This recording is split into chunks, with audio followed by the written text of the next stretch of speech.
Tomorrow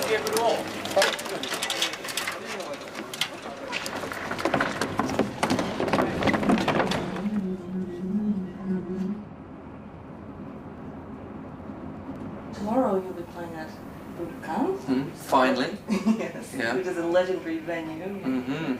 So, does it mean something special to you? Oh, absolutely. It means a lot to the band. We've been talking with Mr. Udo since, I guess, first time we came here in November '92. We've basically come to Japan every tour, which is usually 2 years apart. We were here in 2002, 2000, 98, 95. Every time we come to Japan, we'll play Osaka, Tokyo, and maybe another city or two.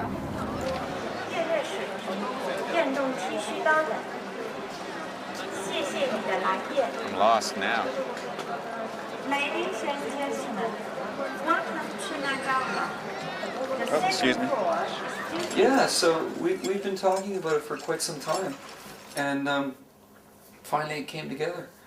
And definitely we've all thought it would be great to one day play this legendary venue, you know, and now that we are playing it tomorrow, we're all looking forward to it very much, and we're also going to be shooting a live DVD. So, you know, there's two things going on there that are extremely important and extremely exciting and extremely demanding.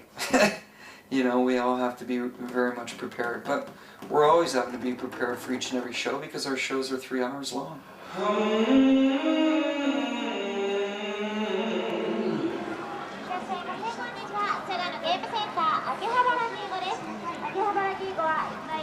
I know exactly what she's saying. I'm just not gonna tell you.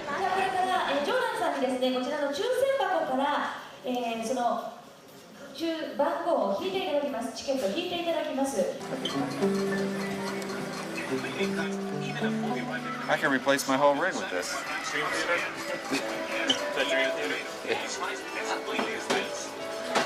It is. Japan is kind of a strange market to figure out. Fuck! They took to us more because I think of the metal elements of the band. Dream Theater, so powerful, technical, so energy, power. You know, they're more into the more neoclassical, progressive hard rock, you know, stuff like Yngwie and Deep Purple and Iron Maiden. So heavy sound, yeah. They appreciated that side of us really early on. I mean, with the Images and Words album, this was one of our first markets to really open up and embrace us. Mikey!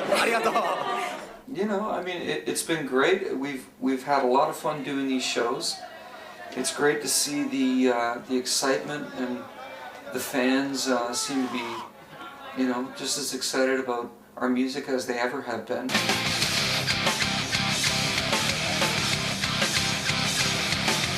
The fans that we attract, a lot of them come to more than just one show. You remember?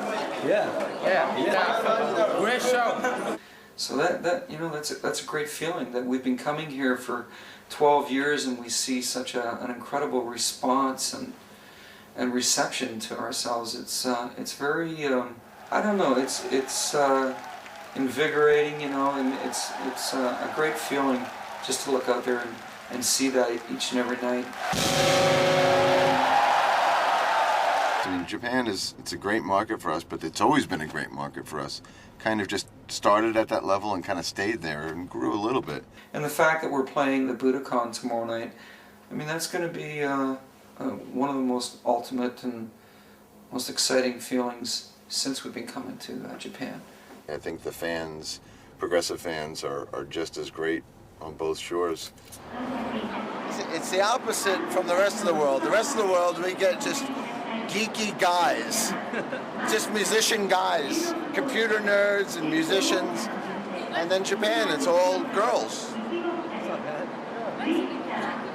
But it's cool. You can tell they're really into it.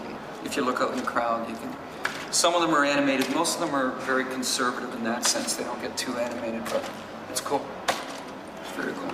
Yeah, it's unbelievable. All right, bye-bye. Okay, now I can get naked.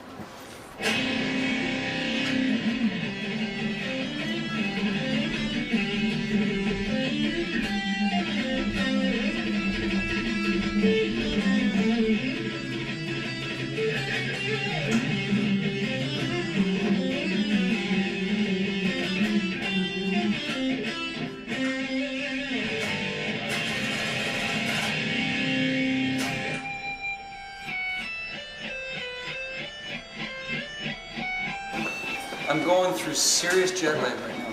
I feel like lead. I'm very I'm tired. I'm shot. I'm really fighting it. It takes me a while to get to sleep, and then I start waking up on the hour every hour.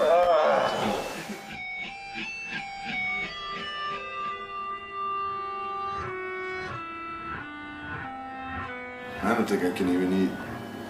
I'm so tired. I'm hungry, but I'm too tired to put the energy into actually eating. Tired. Not just a bit tired. What's the word I'm looking for here? What's the word? I'm lost for words. Jet lag, it's kicking in.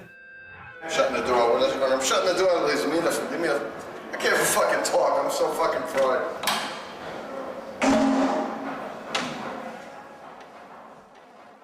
Like, this is our first show here in Japan tonight in Nagoya. And then we do 2 shows in Osaka. And then we do the 1 show in Tokyo at the Budokan. I can always tell when you're following me now because I can see the light. Do we ever have enough time to rehearse?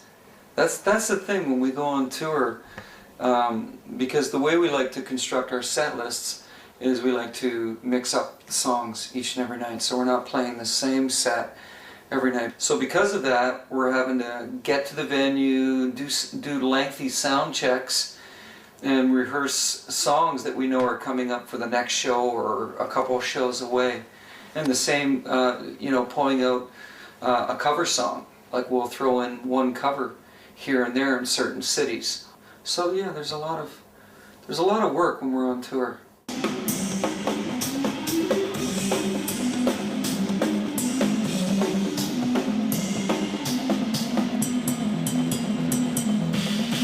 That's basically the time. 2, 3, 4. Mike, I think the problem is you're still playing that too fast. The actual lick. Yeah, you come in like... So try the book-a-ticka. 1, 2,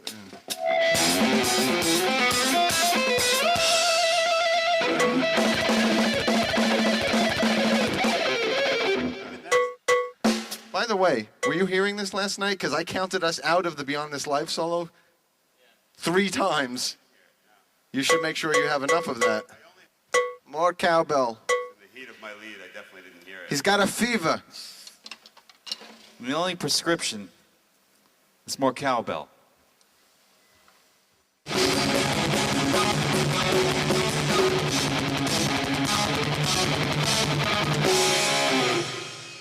The Dream Theater sound, well, I view it as a real combination of elements.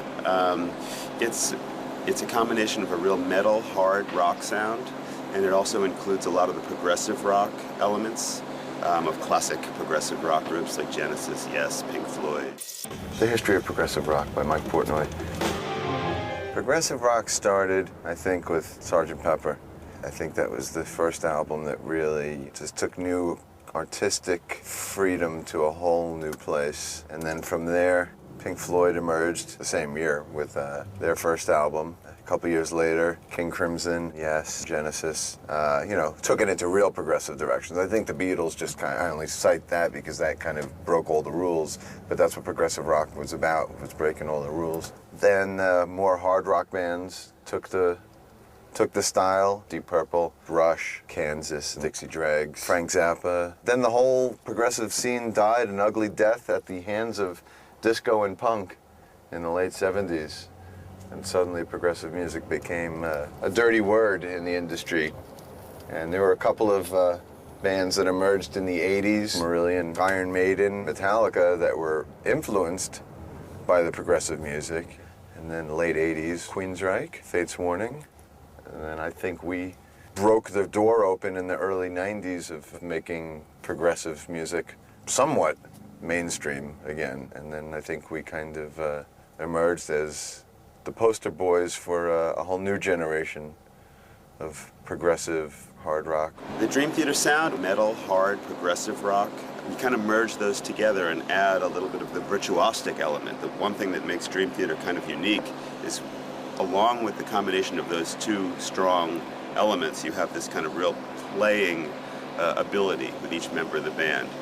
And it's one of the things that I think keeps our audience really alive all throughout the world, is that they're coming either for the metal or they're coming for the prog or both, and they're also coming to see the players. Is it still in D when it gets to the bum bum, the tubular bells part? That's a different key, huh? Because it would have been nice to just get directly into the tubular bells, being you're coming out of the tubular bells. I mean, the other alternative is just we fade away on that D and then you start finally free. It's very demanding tour, being that the whole tour is an evening width. So every night's about 3.5 hours, and between sound check and dinner, going to the show, it's not like there's an opening band going on at, say, 9:30. The schedule in the past has always been, okay, we have dinner around 6, and then we have 3 or 4 hours before we hit the stage. Whereas being that this tour is an evening width, it's like you eat dinner at 5:36 and then you're on at 7. Anything to keep the hands warm. Yeah, dude, they're the rules, yeah! Tighter. Tighter. This isn't what it looks like. It really isn't. I'm going that way. Go this way? I'm going. Tonight I'll say, "Konbanwa, Nagoya," and then I'll say, "Mudote kurete resi desu." What does that mean? It means, "Konbanwa" is good evening. And "Mudote kurete resi desu" means, great to be back here again, whatever, something like that. It means something to that effect. And then "fuck off" means fuck off.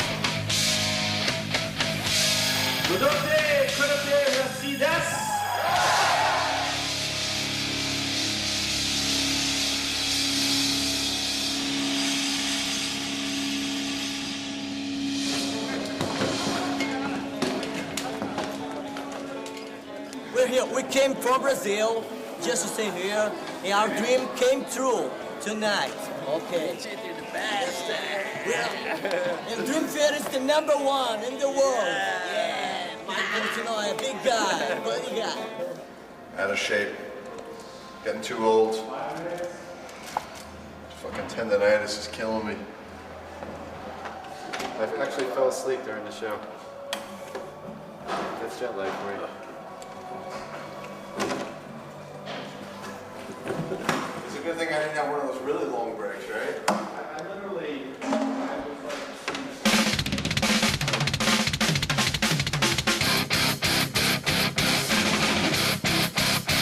Tomorrow in Osaka is going to be interesting because we're playing a really small place and we're not going to have our video show, which is kind of going to suck in a way, but then we're doing, it's the second night of a 2-night stand, so we'll cover an entire album. We'll get to the Iron Maiden album, so that'll be cool and special for the fans.